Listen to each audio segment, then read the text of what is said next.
Welcome to Fuzzy Dragons, and it's this time of the month again for the Art Addicts collaboration on Discord. And I'll put all the information to the Discord server down below. Why am I pointing down below? You can't see what I'm doing. I look like an idiot. Anyway, we had two themes to pick from. One was you could draw another member's painting in your own style, or draw a screen cap or motion cap, whatever you want to call it, from a movie. And I chose a movie, and this movie is The Last Unicorn. A movie of my childhood. When it came out in 1982, I was born in 1981. I probably saw it a few years later. Obviously, at 2, I probably didn't. If I did watch it, I didn't understand it. And so yeah. Now it's based on a book written by Peter S. Beagle. Is that how you pronounce his name? I'm hoping. The book came out in 1968. The movie came out, like I said, in 1982. He also wrote the screenplay for the movie, which is probably why the movie is so close to the book. Even though I've only read half of the book, I need to finish that, actually. Doing this reminds me, I need to finish the book. But, anyway. So I decided to draw a scene from The Last Unicorn. And if anybody doesn't know what The Last Unicorn is about, very quickly, it is about a last unicorn who finds out that she's the last of her kind and goes on a little quest to find out why she's the last of her kind. And that's pretty much the whole movie.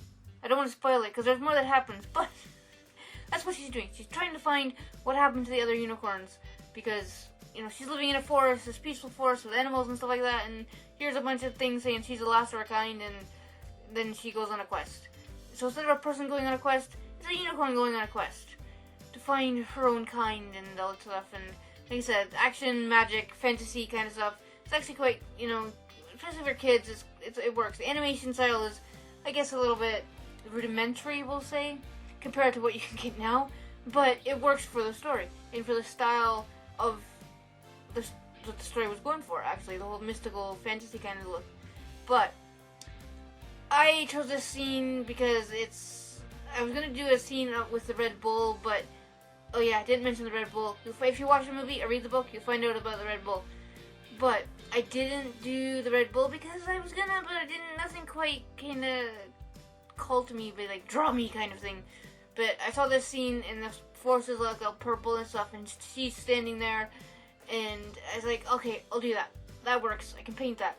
So I did the background with the trees and the purple. All the purple stuff is pretty much done in Corel Painter with a, what kind of brush is this again? Oh, it's a charcoal brush. That's what this is. It's a charcoal type brush. That's what this one is. It's my favorite brush, actually. It's starting to become my favorite brush in this program. I really like the way it looks. But I can do more detailed stuff. But for the background, I wanted it kind of loose and not ethereal, but just kind of a loose kind of style to it. And I think it actually works quite well. But yeah, so the background is purple, lots of blues and purples, and I'm not a fan of purple. I'm really not. I'm more of a green and red kind of person. Not together. That's too Christmassy. But definitely, like, I like reds, I like greens, but yeah, I'm not a purple. Do I actually own any purple clothing? I don't actually think I do have any kind of purple clothing. I've got blue, but no purple, like, shirts or anything like that.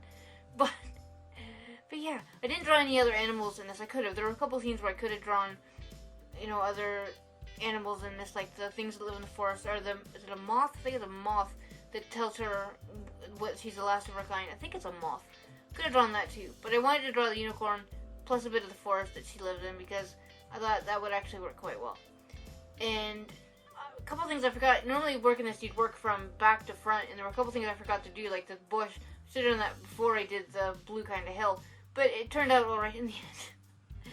We've got to remember, work back to front, same thing as when you're doing like oils and stuff like, or any kind of painting, like actual like traditional painting. I'm getting used to it. I am. Need to practice more, but it's working. Sort of, maybe. I hope I'm getting better. Crossing my fingers. Once again, why am I doing that? You can't see what I'm doing. No idea. I really should set up a camera. I keep forgetting to do that. But then you just see me waving my hands around because I talk a lot with my hands. But yeah, so this is just a lot of me painting around and refining the brush and stuff. And it's... yeah, I left a big white space, but you don't see that in the end because the unicorn's butt covers that. So, you know, it's just what it is. And very loose and very kind of, like I said, it's not ethereal. I can't think of the word. Dreamy is not dreamy the same as ethereal, but I can't think of the word. Right, yeah, it is very impressionistic. Yes, it is. That's true. Thank you, John. It kind of is, which makes sense because I really like impressionist style. So You know, hey, that makes sense. If I'm going down that route with digital painting, I'm not gonna complain. You know. Imagine when it came out though that Monet only painted in that style because he had bad eyesight. Actually, was it Monet? Or whoever With the started the lilies. Impressionist movement, it turned out the person that started it only painted that way because his eyesight was awful. I think, wasn't it Monet who actually had cataract or something? I can't remember. I don't know. I can't remember. I know he couldn't Manet, paint. I forget. This thing a lot of people mix up is Monet and Manet.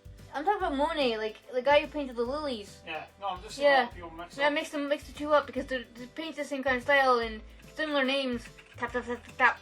John tapping away. Sorry. That's all right. I think it was Monet who had cataracts. I think, once again, completely gone off random tangent, but whatever. That's me. There's a big dark tree in the corner here. I thought I had to add that just to kind of take away from all the blues and purples because, you know, too much blues and purple is a bad thing. But, yeah, no, like I said, if I go the Impressionist style, I'm not going to complain. I really am not. It's a style, and that's, if it is what it is, kind of thing. I'm not going to fight it. Some people would, but, you know, hey, it's things I don't even paint traditionally with like an Impressionist style. So hey, I'll take it digitally. But then I took the unicorn and did that more of a cartoon style because she's a cartoon in the movie. And I originally did this in Affinity Designer. Now I should have done it all in Affinity Designer, but for some reason this is in Clip Studio. This part here, me putting the flat colors in, which I could have done in Affinity Designer. For some reason, I just switched between two programs. I have no idea why. It's a waste of time on my part, but what happened, you know? Because I'm just putting flats in here, and I could have done that in, not as quick as this, don't get me wrong, maybe that's why I switched, because it was quicker me doing it in Clip Studio compared to Affinity Designer. But then back in Affinity Designer, to add some shadows to the unicorn, and she has a name, I can't remember her name. What is her name? Let's go find out her name. Oh no. What is her name? I don't even think I can pronounce her name, to tell you the truth. Let's see. On Wikipedia, because, you know. Oh, yeah. Her name, Amalthea. I can't pronounce it. It's Amalthea. I have no idea. I don't really know. And she's only like that. No, actually, no. I can't even say why she gets a name or has it as her name, because it kind of spoils the movie. It's one of those movies you have to watch it to figure out what happens, because, you know, you get the basic premise, and then if I tell you what goes on, you'll be like, oh, I knew that was going to happen. And I hate when people spoil movies intentionally, you know? I really don't like that. But, just like I said, I'm just adding shadows, and there's other ways to do this. This is an easy way for me to do it. It really is. Just use... Normally, I used to do this in Adobe Illustrator, but Affinity Designer does the same damn thing, and it's a hell of a lot cheaper than Adobe. And you only pay for this once, rather than paying for Adobe every month, you know, which, you know, I'm broke, we're broke, I should say, so cheaper's better, free even better, you know, but that's why this is edited on. Anyway, so, this isn't finished, it's very purple, like I said, and it's very cartoony, which I kind of actually like, I really do. John thought it was actually a still from the movie, which is great praise, you know, so yeah, I might do this kind of style again with different movies or different I'll make a creature up, and maybe I'll do that. Leave a background in like that Impressionist style, and then make up like a cartoony creature. There's an idea. Yeah. Okay, so that's good. Oh, another idea. I hear it beeping. It's dinner. It's not done, but it's beeping at us. It's beeping at us. Yes. Yeah. The grill. Yes.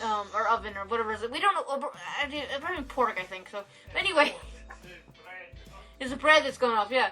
So anyway, thank you for watching and listening to me ramble about my last unicorn. I guess it's fan art. This is probably the first fan art I've done since I was a kid, now that I think about it. And like, subscribe, ring the little notification bell like we're all supposed to say, like good little YouTubers.